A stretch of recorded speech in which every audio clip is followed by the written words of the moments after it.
How's it going, guys? Welcome to today's video. Right now I'm just in the middle of the milking parlour and I'm going to get a little bit cleaned up in here. Hello. Unfortunately, a mistake we made when this parlour was built is that the centre here is sloped into the middle, which means any shit and dirty water that ends up on the outside flows across and dirties this whole area. Really, most parlours it would be sloped out. I'm not really sure how we ended up with that mistake, but that's what we have. So we come in here regularly and just hose up the inside. It hasn't been done in a long time, so it's very, very bad today. I'm also going to grease up the centre where all the moving parts are. We do that quite regularly. Then I'm going to talk a little bit about how we got on at our scanning.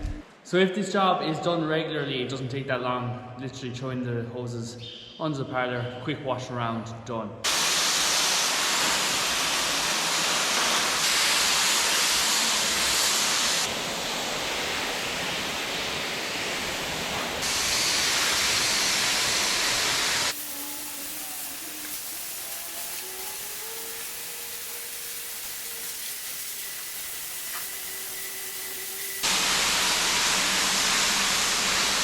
So most parlours are sealed up at the outside underneath the deck, but on our parlour it's open because we wanted to be able to do the milk recording on the outside, so the equipment needs to be mounted outside, so there's no shield there.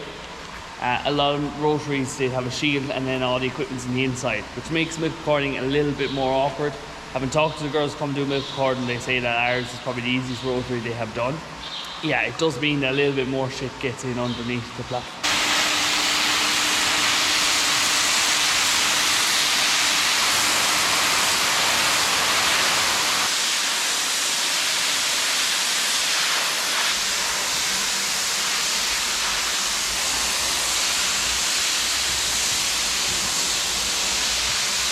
So we got it all hosed up. It's looking much better now. There's obviously a stain from algae that grows here, the green, but if we come in and spread some chlorine on that, that would kill that off and brighten this place up much more.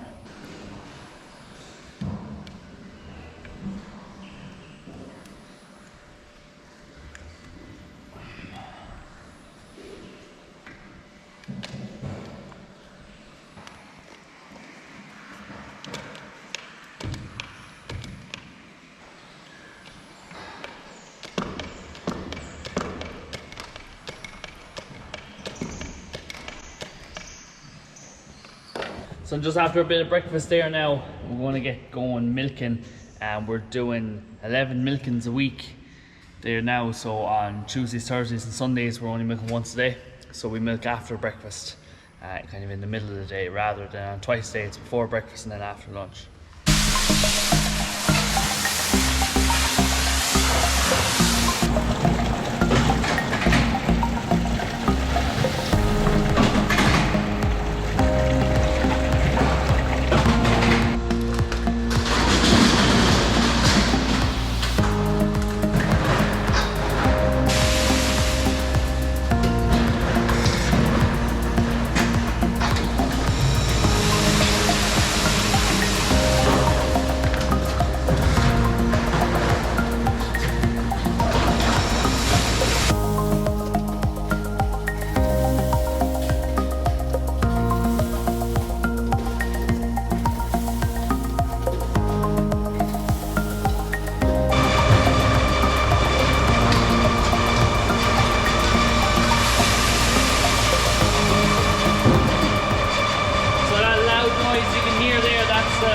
Filling the hoppers above the office.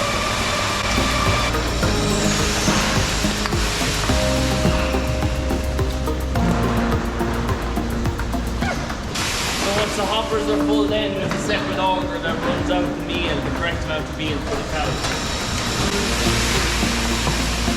After I do one round of cupping on the cows, I like to come up to the dairy, double check, make sure everything's alright, all the taps are correct position, that there's no milk going the wrong direction, and that the plate cooler is working.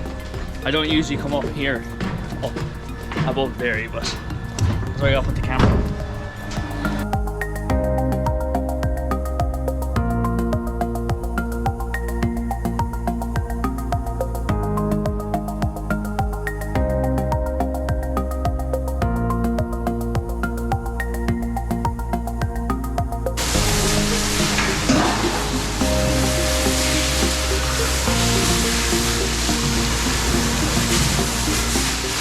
Yesterday we scanned the cows.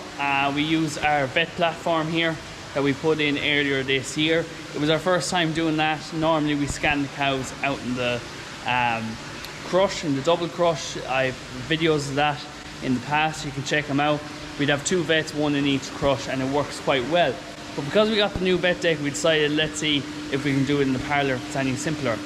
Overall time, it was probably took much the same length. Milking was a lot slower itself, but you didn't have the washing up of the yard after, and also it required 1 less person, because we didn't need an extra person or even an extra 2 people out in the yard getting the cows into the crush or dealing with the overflow cows, because the milking would be faster than scanning the cows. So it worked quite well. We were very happy with it. Results, we got 9% empty in our cows after 10 weeks breeding. We were happy with that our target is to be under 10%. So yeah, happy with that result. I want to empty this little tank here. This is a sump in the parlour, so all of the dirty water, everything that goes into the drains, all ends up into this tank here. The way it's designed is it flows in here into this bigger section. It's actually quite deep. We had designed that it would gravity flow then out through this pipe into the channel outside, and if the tank was full this could be closed, but we don't really use it. It stays closed all the time. This tank then flows over through the spout into the smaller sump with the submersible pump that pumps out the dirty water into the exit, the channel under the exit race outside, to flow down to the tank at the back of the parlour. The idea with this pit here is to kind of catch the sediment and solid stuff. So a lot of the solid will stay at the top, the sediment will rest at the bottom, and it's just the watery stuff that comes to the submersible pump. And that is to prevent sediment building up in this pit here and having to be shoveled out, and also to prevent the pump from getting blocked. Now it's been getting blocked a little bit there lately, because when the crust gets thick enough on this little tank, it'll start to block this pipe, and then you use the hose to unblock it, and more thick stuff gets down here, and you have things like hair, sticks, plastic, like any, geez, you would be surprised what gets in, what gets washed down the drain. Mainly the sticks and hair from the cows. What we also decided to do when we were building this tank is that we built a pipe, a slurry pipe out here that can connect directly to the slurry tanker that is in under the concrete, built in to the base of this tank. So after a while, when a lot of sediment and solid stuff builds up in this tank, we can connect up the slurry tanker and suck it all out. And this simplifies us not having to shovel any sediment or anything out of the sump pump.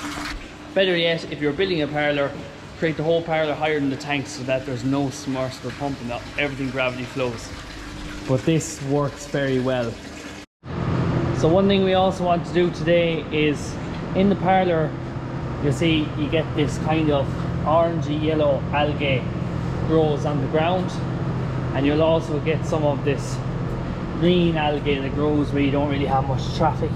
This kind of grows over time from all the moisture and everything in the parlour, and you could come in and power wash it, but we find if you do power wash it, it looks great straight off, but it takes a good bit of time, and then the algae grows straight back.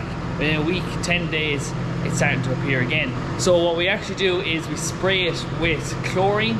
Spray the chlorine on the ground, on the walls, and that will kill this straight away, and the residue will kind of stay on the ground and keep it away. You want to do it about once a month or even once every 3 weeks. We find it works really well. So Marianne's spraying it a bit there now, just with the knapsack sprayer. We just load it up. We give it a good strong dose of chlorine. At the moment we're actually running out, so we only need a little bit to do, a little bit of chlorine to do. I'm going to have to get more, and but it should keep it at bay. You can see straight away the concrete is already cleaner. For example, you can see here where it's kind of running down, and this is straight away off the bat. You start to see improvement immediately. but it'll even get better within the day. It'll be much cleaner, and it makes the place just so much brighter. And obviously chlorine makes the place smell very clean. So she just had a little, not enough to do everywhere. She kind of just went over the ground quickly. When we get more, we can go more thorough on the walls. You can see our places here that aren't done as often, how strong the green grows. When we get a little bit more, we might come back and do the rest tomorrow. We'll be able to get, you'll have none of this yellow climbing up the walls. They'll be just clean. And this is the stuff we use. It's just, so you can see algae removal for pan and concrete cleaning works really well. Sodium hypochlorite, that's exactly what it is. Again, we put it out plenty strong, like I'd go maybe 2 or 3 times the recommended rate on that. Just when you're doing it, give it a good dose.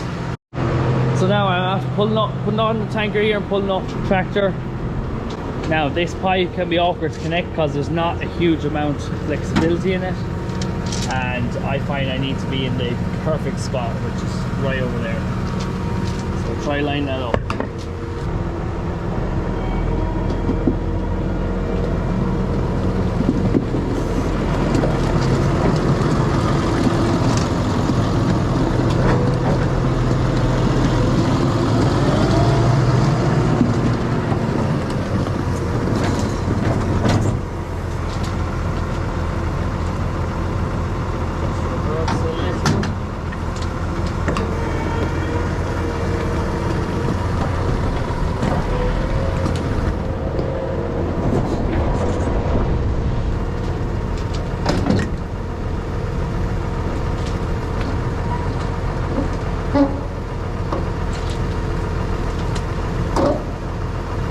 First thing I'm going to do is I'm going to put this in spread, and we're going to blow into this tank just to try and make sure there's no sediment sitting around the pipe. Blow it out of the way, and then it'll take a bit of moving. We'll use the hose here to stir up the stuff in it to help get it all moving.